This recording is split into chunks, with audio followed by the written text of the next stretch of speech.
Okay, hello YouTube. Today we're going to be talking about the Ruy Lopez, beginning with e4, e5, knight f3, knight c6, bishop b5 begins the Ruy Lopez. Then we're going to be taking a look at a6, bishop a4, knight f6, castles kingside, and specifically today we're going to be taking a look at the open defense in the Ruy Lopez, beginning with this move knight takes e4. So if you like content like this and want to see more of it, please go ahead and hit that subscribe button and click on your notification icon. So of course the open defense is not the most popular variation to play against the Ruy Lopez these days, mostly because the Marshall variation and the Berlin variation have just pretty much taken over. Everybody's playing either that or they're having to play against an anti-Marshall or an anti-Berlin to try to avoid that. And just as a consequence of that, at least at the highest levels, and then of course trickling down to all the other levels, all of the other defenses against the Ruy Lopez has of course become a lot less popular, including this defense, the open defense. So how do we meet the open defense? Well, the first thing we need to do is we need to strike in the middle. We need to play pawn to d4. This basically just follows basic principle. Black has spent an extra move capturing the pawn on e4, and he's effectively down a couple of tempo here. It's going to take him 2 moves to get his king out of the middle of the board, whereas White's king is successfully tucked away and castled, and he's already struck back in the middle with the move pawn to d4.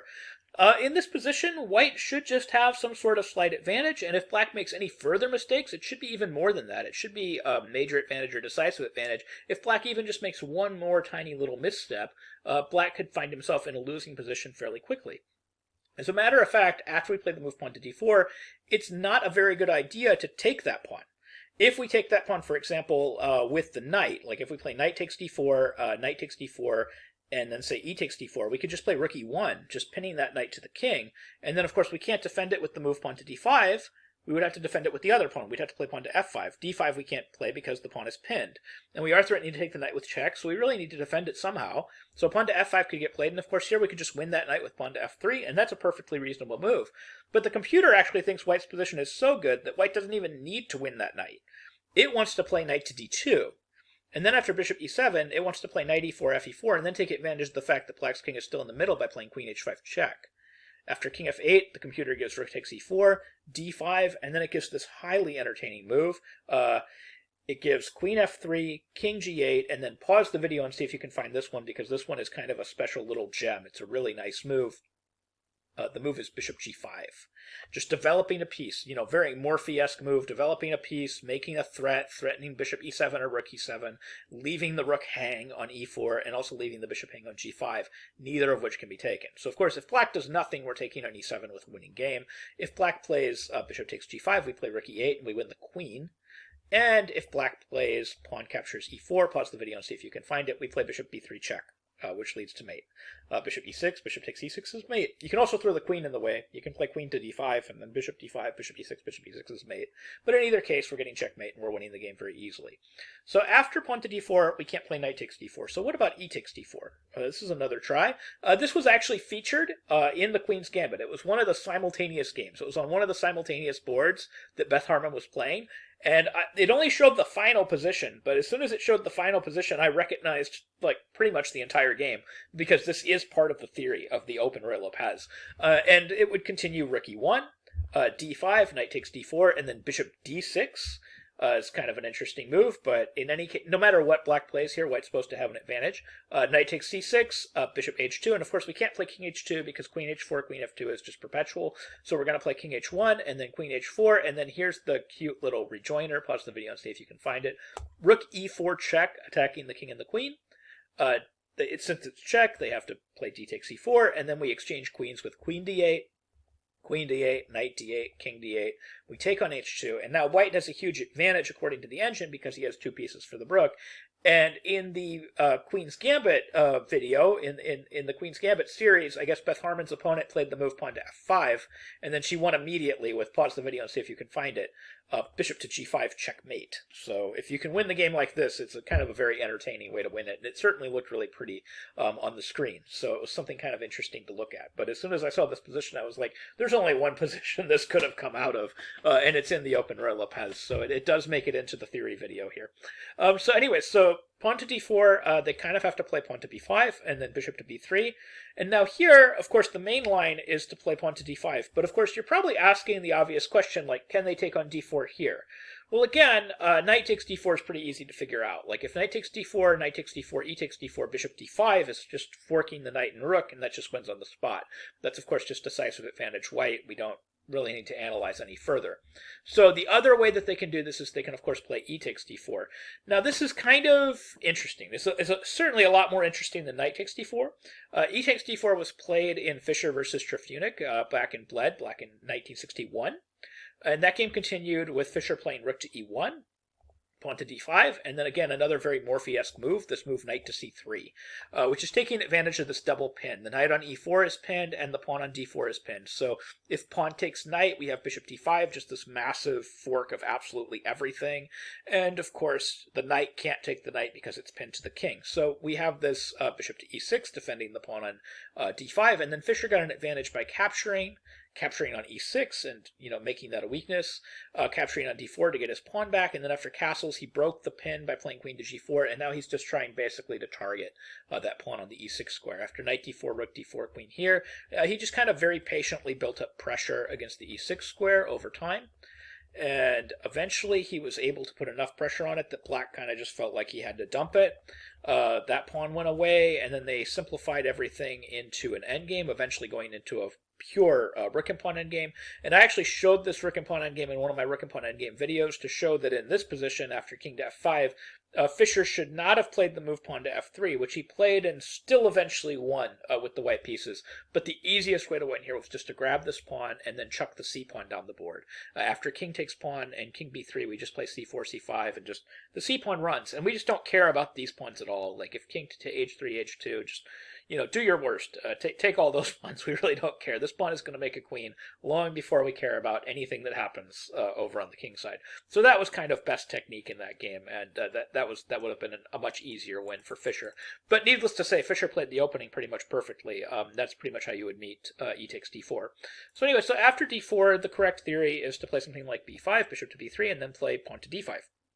So here, white should just play e takes d4, and already we can just go, yay, we have a slight advantage with white because we have more space, and I can just end the video right here. But no, this is just the main line, and of course black's next move is kind of forced. We're putting pressure on d5. Black has to play bishop to e6, and now the main line theory is to put direct pressure on that knight on the e4 square with this move knight on b to d2. So now there's a couple different lines here, but they all basically revolve around pretty much the same idea. And in all cases, white is supposed to have some sort of slight advantage. So black can play a couple of different move orders. Black can play knight to c5, pawn to c3, and then say something like bishop to e7, bishop to c2 is one particular move order. And this is going to be slight edge white. And then, of course, another move order is black can do the exact same thing, but start with bishop e7. He can play bishop e7, pawn to c3, knight to c5, bishop c2. Is basically the same position.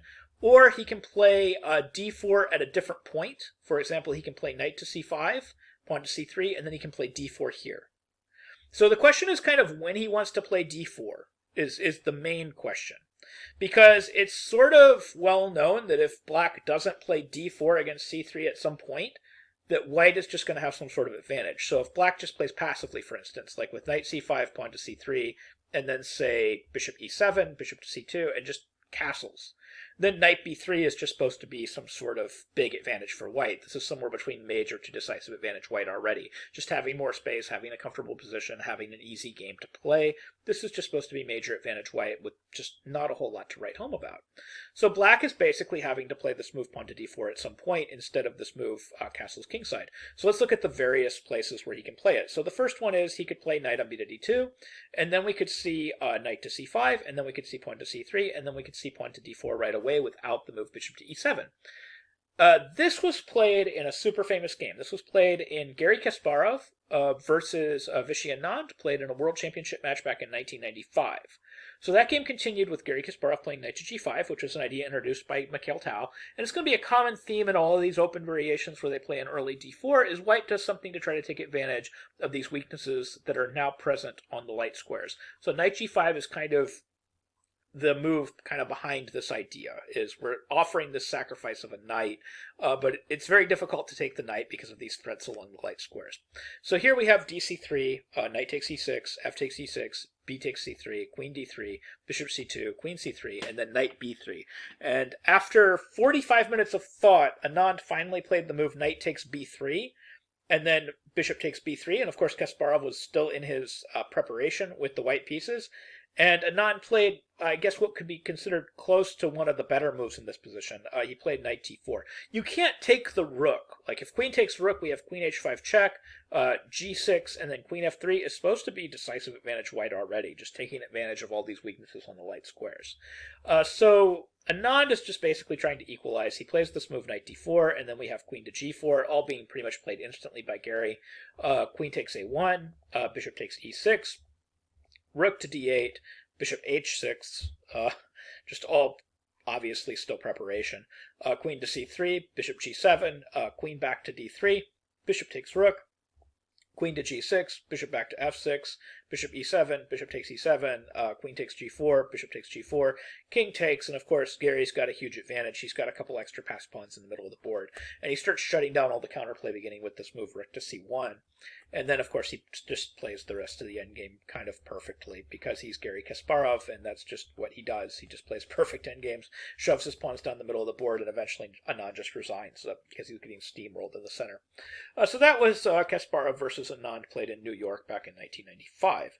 So that was kind of a critical game for this early d4 line. So going back, we have d takes e5, bishop e6, knight on b to d2, and we're just going to take a look at this different move order. We're going to take a look at bishop e7 instead, pawn to c3, knight to c5, and now bishop c2, and now d4. So this is another option. We can play d4 right here instead of d4 on the previous move. Again, if we play something passive like castle's kingside, knight b3 is just considered major advantage white because the center is stabilized, we have more space, easier game, all of that good stuff. So they're pretty much having to play d4. So d4, this actually got played in Nakamura versus Carlsen, played back in 2021. Nakamura had the white pieces, and the game continued knight to b3, d captures c3, knight c5, bishop c5, bishop to e4. Again, you see this common theme, just trying to take advantage of the weaknesses on the light squares. Queen d7, bc3, rook d8, queen c2, and of course all these moves are pretty close to like some of the best moves. They are being played by two of the top players in the world, both Nakamura and Carlsen, being very, very good. So h6, rook d1, and then we have all these exchanges. Nakamura just managed to get a big advantage with pawns in the middle of the board, and Carlsen just wasn't able to do anything special to stop it. He's trying to slow them down, but Nakamura is just making progress with these passed pawns and making threats and, gobbling up more pawns. And then eventually Carlsen decides to just try to break up these pawns. He takes this pawn on e5, but of course this allows Nakamura to win the game with a fancy sacrifice. Pause the video and see if you can find it. This move, queen takes e5, and black just resigned. The point being that after queen takes e5, we can play pawn to d7, and we can't stop that pawn from going to the d8 square and making a queen. So white's just going to win very, very easily. So basically, where the theory stands on, all of these lines, going back here, where the theory currently stands, is after knight on b to d2, and then say, bishop e7 or knight c5 or whatever, white's holding a comfortable slight edge in all of these lines. According to theory, white has at least a slight edge, if not a little bit better, in a lot of these lines. There is one little sideline that's kind of interesting that if you might want to try it. Years ago, before computers, before people were analyzing everything to death with machines, I was actually meeting bishop e7 with this move knight takes e4. I did it against this specific opponent one time because somebody told me that this guy that I was playing didn't know the difference between an endgame and a queenless middle game. And of course, this leads to a queenless middle game, and it's kind of an interesting line. It goes d takes e4, bishop e6, fe6, knight g5. So this is an interesting way to get to a queenless middle game, especially if you play it the way my opponent played it, which is he didn't play it absolutely correctly. He should have recognized that it was a queenless middle game and prioritized castling. And if you do that, black equalizes easily. Like, if queen d1, rook d1, bishop g5, castle's kingside is just equal. But I was lucky. My opponent thought it was an endgame and not a queenless middle game, which is exactly what a friend of mine told me he was gonna do. He said, oh yeah, that guy doesn't know the difference between an endgame and a queenless middle game. And he was right. He played bishop g5 instead, and then after queen h5, g6, queen g5, bishop g5, and then he played this move rook f8, which kept his king in the middle. And obviously after bishop f6, white has, probably a major advantage already in this position. But Like I said, this was before computers. So these days I would just transpose into the main line. Like I wouldn't try something like this, but it's still an interesting take kind of on the position after bishop e7. But these days I would just transpose into the main line regardless. You just play something like c3, knight c5, bishop c2. It's just supposed to be slight advantage white. And that's kind of where the theory sits today, is all these positions are just supposed to be slight edge white. If black makes some sort of mistake, you could possibly get a major advantage, possibly get a decisive advantage. But pretty much everything's supposed to be slight edge white. So anyways, I hope you found this video helpful. I hope you learned something new about chess, and I hope you can use some of these ideas in your own games. Thank you very much for watching.